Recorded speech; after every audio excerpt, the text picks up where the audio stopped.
In the quiet rural town of Plainfield, Wisconsin, darkness lurked behind the facade of a humble farmhouse. What seemed like an ordinary life hid unspeakable horrors.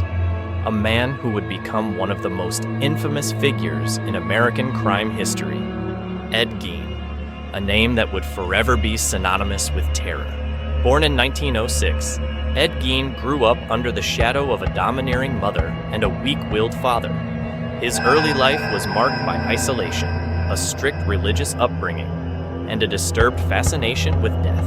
Ed's mother, Augusta, was a fanatical woman who instilled in him a twisted view of morality, teaching him that all women, except her, were instruments of sin and corruption. She kept Ed close, sheltering him from the world and leaving him emotionally stunted, trapped in a psychological prison.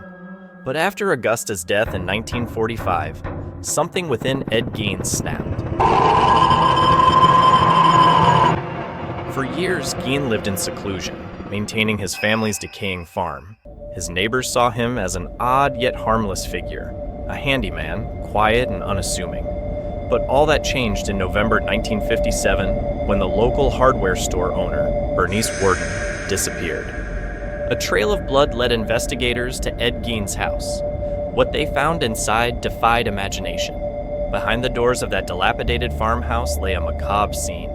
Human body parts scattered throughout, skulls used as bowls, chairs upholstered in human skin, and a lampshade made from the face of a woman.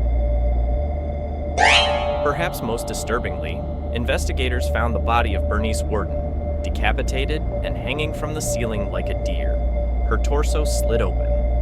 Gein confessed to the murders of Bernice Worden and Mary Hogan, a tavern owner who had gone missing years earlier. But it was what Gein admitted next that shocked the world.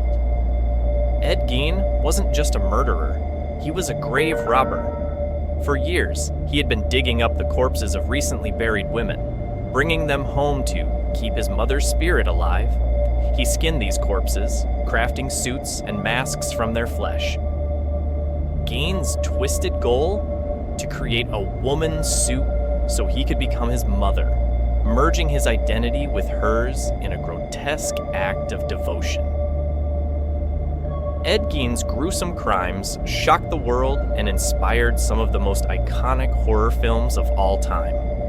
Norman Bates in Psycho, Leatherface in the Texas Chainsaw Massacre, and Buffalo Bill in The Silence of the Lambs, all drawn from the terrifying real-life acts of Ed Gein.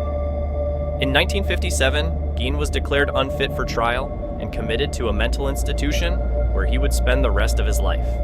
He died in 1984, but the story of Ed Gein remains one of the darkest chapters in American criminal history, a disturbing reminder that sometimes the true horror comes not from the shadows, but from the minds of those who walk among us.